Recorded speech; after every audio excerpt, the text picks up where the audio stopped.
Power losses क्या होते हैं यार, या लाइन लॉसेस?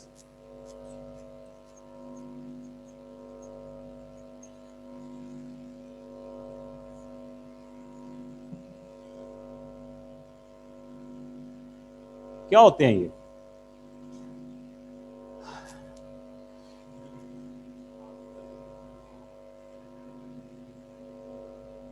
ओके, हरमैन का ख्याल है कि ये जो इलेक्ट्रिकल एनर्जी पास हो रही है वो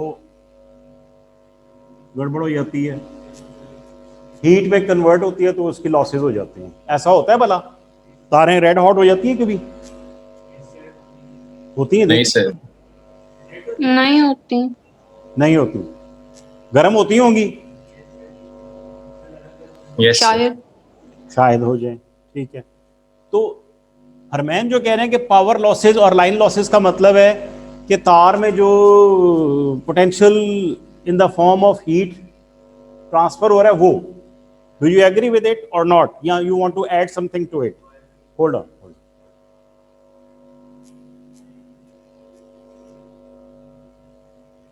अच्छा, ये जो लाइन्स हैं या वायर्स हैं बाहर, उनमें उनमें क्यों हीट प्रोड्यूस होएगी, उनमें क्यों लॉस क्यों होएगा?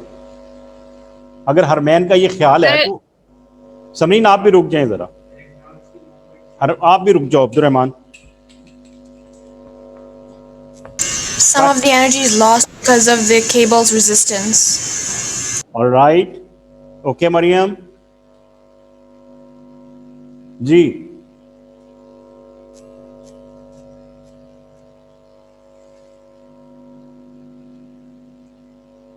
अजीजुल्लाह, अली जहाजेब, अरहम, अब्दुल्ला, बोलें बेटा। अब्दुल्ला तो बड़े दिनों से खामोश है। जी हमजा, किसी भी वायर का रेजिस्टेंस होता है? कोई भी वायर होता है सर। रेजिस्टेंस ऑफर करती है? Yes sir. क्यों करती है?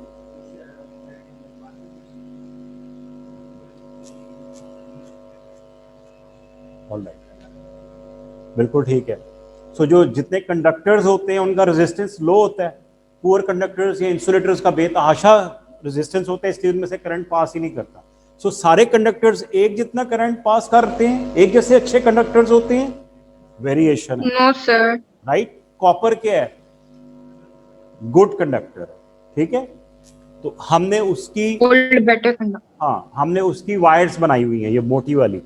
अब रेजिस्टेंस ऑफ द वायर किस पे डिपेंड करता है? लेंथ पे, लेंथ ऑफ द वायर। तो किसी को पता है वो जो पाकिस्तान का सबसे बड़ा डैम है वो कहां पर है, जो पावर प्रोड्यूस करता है इलेक्ट्रिसिटी? मंगला है या तरबेला है? तरबेला डैम कहां पर है? ये आगे, इस्लामाबाद से भी आगे। ठीक है, ओके, चलो, किसी ने मंगला डैम कहा, किसी ने तरबेला, ओके, है तो इस्लामाबाद के पास ही। चले जी, ये दिस इज डैम, जहां से running water and all that, और यहां से इलेक्ट्रिसिटी प्रोड्यूस हो रही है, ठीक है। और ये बड़े वाले खंबे वहां से चल रहे होते हैं, देखिए ना, अपने मोटरवे से आए हैं, रास्ते में हमें इस तरह के नजर आते हैं ये वाले। Yes sir. ठीक है, तो यहां से इस्लामाबाद का डिस्टेंस कितना है? बहुत ज्यादा, 4-5 घंटे का। 4-5 किलोमीटर, चलो 4-5 घंटे लगते हैं। Okay, 380 kilometres approximately. अगर इतनी लंबी वायर हो, अगर तरबेला से लाहौर तक वायर ने आना है बिजली लेके डैम से, इतनी लंबी 380 किलोमीटर्स लॉन्ग वायर का रेजिस्टेंस कितना होगा?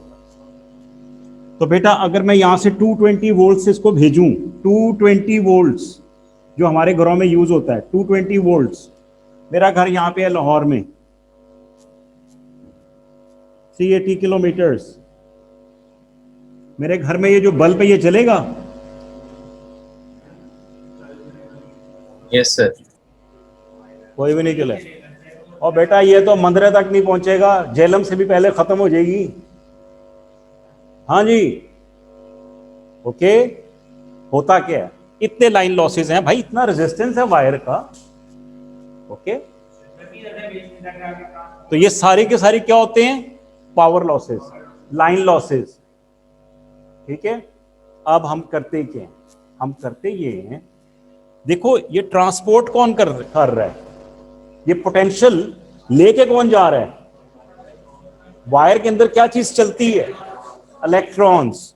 ये बना दिए मैंने इलेक्ट्रॉन्स, लो भाई।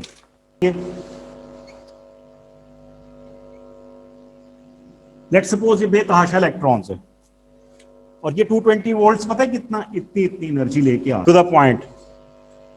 आपको याद है मैंने बिल्कुल शुरू में करंट इलेक्ट्रिसिटी करवाते हुए आपको बताया था कि हमने एक स्टोरी पढ़ी थी, किसी की वो थी रिफाइनरी, और उसमें ट्रक्स थे और ट्रांसपोर्ट, और यहाँ पे पेट्रोल पहुंचाना था।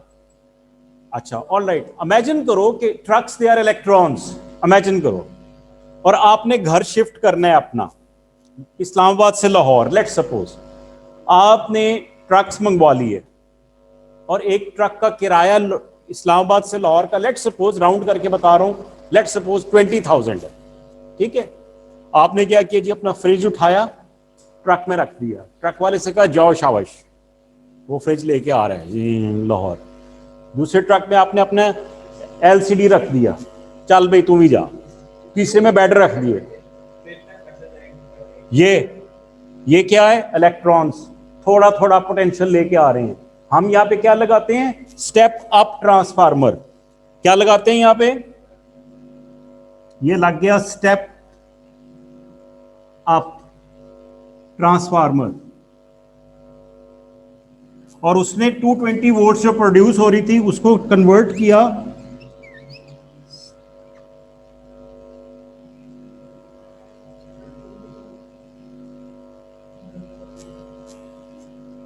125,000 वोल्ट्स में, 1.25,000 वोल्ट, पता नहीं कितने, इसमें 1,25,000 वोल्ट्स में कन्वर्ट किया उसने।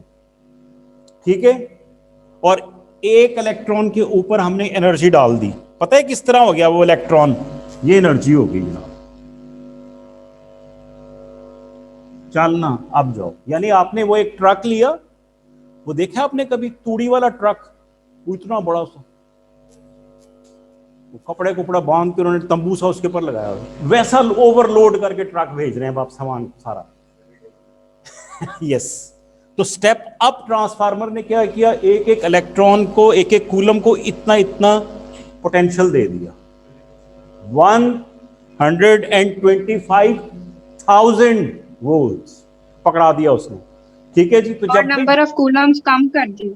हाँ जी, इलेक्ट्रॉन्स कम हो गए, पोटेंशियल बेतहाशा ज्यादा हो गया। स्टेप अप का काम ही ये है। ठीक है, अब वहां से चला जी इलेक्ट्रॉन, एक ट्रक ने तो उतना ही फ्यूल कंज्यूम करना है ना, चाहे वो एलसीडी लेके आ रहा था या वो तूड़ी के ट्रक की तरह फुल भर के आएगा, थोड़ा सा ही ज्यादा शायद यूज करेगा। ठीक है, तो ये जनाब इस तरह से चलना शुरू हो गए। अब लाइन लॉसेस क्या हो जाएंगे भाई, पहले 220 वोल्ट्स थे जो सारे के सारे रास्ते में कंज्यूम हो गए। अब 1,25,000 में से अगर 220 वोल्ट्स खत्म भी हो जाएं, बाकी कितने पहुंचेंगे यहां पे, ह्यूज अमाउंट। अब अगर मैं ये सीधा अपने बल्ब में लगा लूं, जल जाएगा ना। तो ये वाला वायर सीधी कहां आती है, ग्रिड स्टेशन में।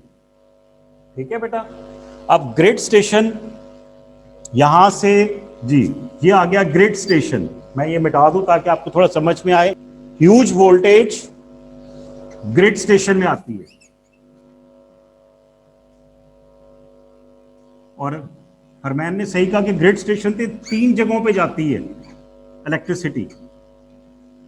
एक इंडस्ट्रियल यूज के लिए, एक कमर्शियल, और एक डोमेस्टिक। इंडस्ट्रियल यूज क्या होएगा, यू थिंक उनकी जो ह्यूज मशीनरी है उसको 220 वोल्ट ही चाहिए, तो उनको अपनी उसकी उनकी नीड्स हैं, तो ग्रिड स्टेशन ने उनकी नीड्स के हिसाब से यहां से उनको भेज दिया। कमर्शियल एरिया क्या होता है?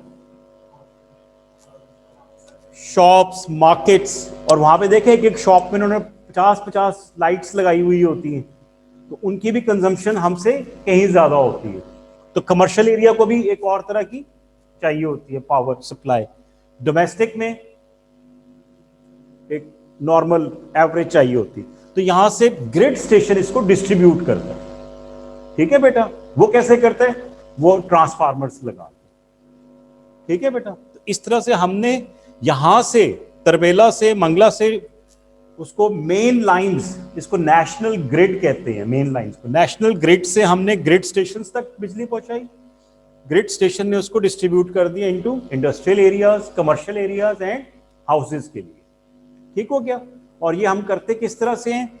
हमने स्टेप अप ट्रांसफार्मर लगाया था जहां पे हमने पोटेंशियल बनाया था, जहां पे हमने इलेक्ट्रिक पावर जनरेशन की थी। और स्टेप डाउन ट्रांसफार्मर लगेंगे कहीं पे? कहां लगेंगे?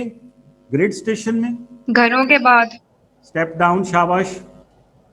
और फिर यहां से भी ये 220 नहीं बल्कि थोड़ी ज्यादा ही होती है, और यहां पर ट्रांसफार्मर्स लगते हैं स्टेप डाउन।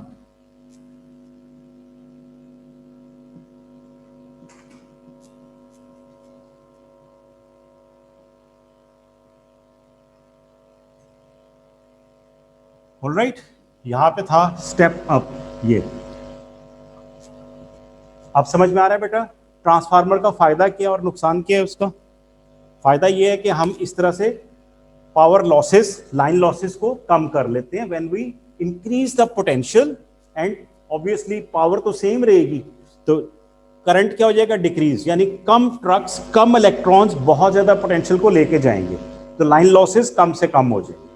अब ये वाली जो वायर्स होती हैं ये बड़ी खतरनाक होती है, बहुत डेंजरस, क्योंकि इनमें very huge amount of potential जा रहा होता है। ये तो इनके नीचे घर बनाना, इन खंभों के पास जाना, it's extremely dangerous, specially damp weather में, जब बारिश होती है। ये वो अगर किसी के घर के पास हो तो उनके इसके नीचे से सिजलिंग साउंड्स भी कभी कभी सुनाई दे रही होती हैं। वो लम्स के पास अगर कोई रहता है, वहां से जो जा रही है ना वायर्स, उसमें से ऐसी आवाजें आती है हर वक्त।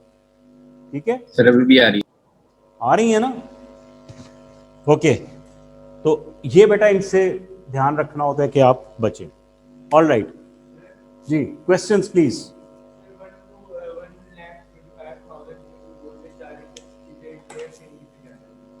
आ जाओ करके देखते हैं। Very good question, I am glad you have asked it. आ जाओ इधर। लेट्स सपोज जो पावर जनरेट हुई थी, पावर वो थी 10,000 वॉट्स। नहीं, पावर तो वॉट्स में होएगी ना, पावर। ठीक है, वहां पे जो जनरेटर है, मैं एग्जांपल दे रहा हूं, इससे कहीं ज्यादा होती है। जो टरबाइन और जनरेटर्स होते हैं वो पावर प्रोड्यूस करते हैं, जनरेट करते हैं। ठीक है, तो लेट्स सपोज वो मेगावाट्स और उसमें आती हैं, याद है आपको इतने मेगावाट्स और ये वो। तो मैं ऐसी एग्जांपल दे रहा हूं, एक छोटा सा नन्ना मुन्ना सा पावर स्टेशन 10,000 वॉट्स दे रहा है, राइट। हमने लगा दिए जी, हमें रिक्वायर्ड कितनी है?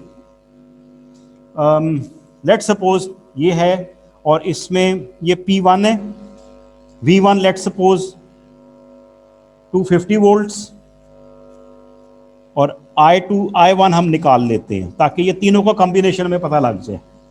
और हमने इसको स्टेप अप करना है। स्टेप अप में अब्दुल रहमान आप कितनी वोल्टेज लेके जाना चाह रहे हो? आप V2 कितनी करना चाह रहे हो?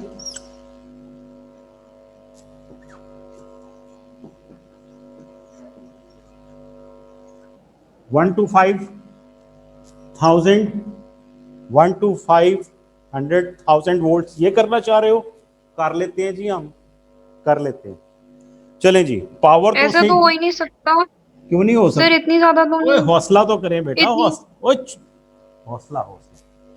P2 कितनी रहेगी जी? 1000 ही रहेगी ना, सॉरी 10,000 वॉट्स, क्योंकि P1 और P2 सेम रहती हैं। ओके, चलें जी, अब बताएं। पहले तो इसमें से I1 निकाले ना, इससे I1 क्या होगा? जी कितना है I1? 40 40 40 एम्पेयर्स। चलो जी हुण ਇੱਥੇ ਦੱਸੋ I2 कितना होएगा? 0.08 जी 0.08 एम्पेयर्स।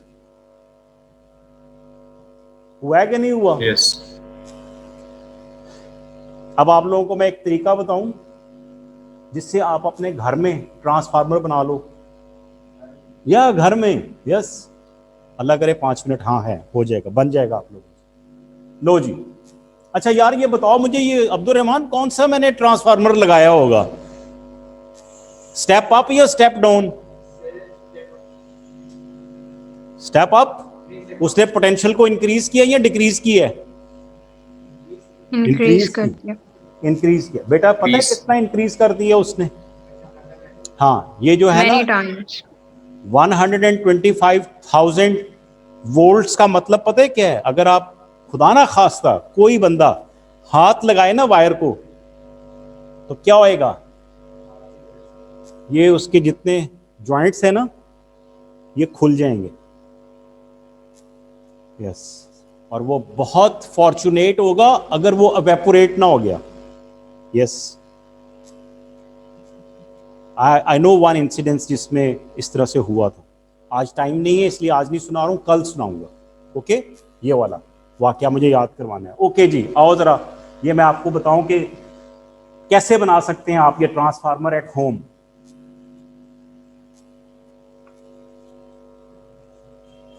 देखो बेटा, एक फार्मूला है, हमें अब तक जो ट्रांसफार्मर के फार्मूलाज पता चले हैं वो ये हैं। P1 is equals to P2, यानी power in the primary is equals to power in the secondary वाला, ठीक है ना? ओके, मैं अब ये V1 और I1 में लिख रहा हूं, तो V1 over V2 is equals to,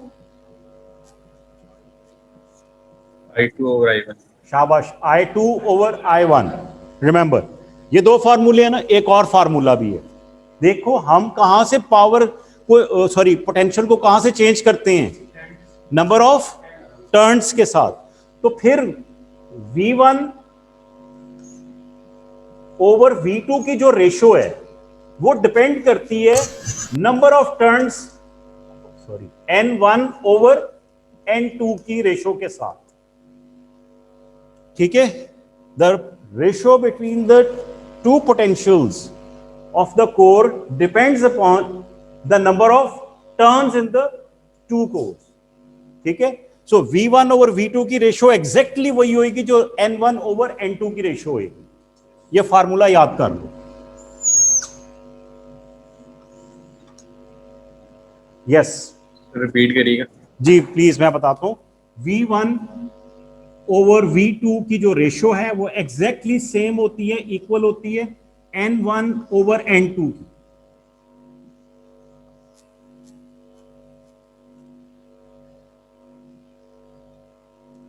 ठीक है बेटा? यानी जब पोटेंशियल और नंबर ऑफ टर्न्स हैं तो वो V1 over V2 is equals to N1 over N2 है, और जब करंट की बात है तो वो उल्टा है, वो V1 ओवर V2 के साथ भी I2 ओवर I1 आएगा और N1 ओवर N2 के साथ भी I2 ओवर I1 आएगा। यानी करंट ने उल्टा ही रहना है। V1 over V2 is equals to I2 over I1, N1 over N2 is equals to I2 over I1, V1 over V2 is equals to N1 over N2। बेटा ये चार फार्मूले हो गए हमारे पास, 1 2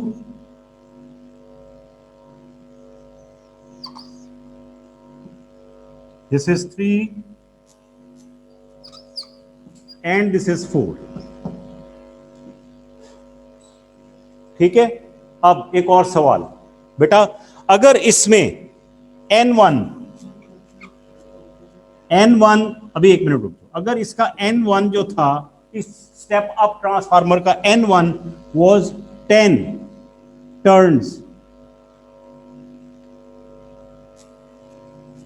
तो N2 कितना होंगे?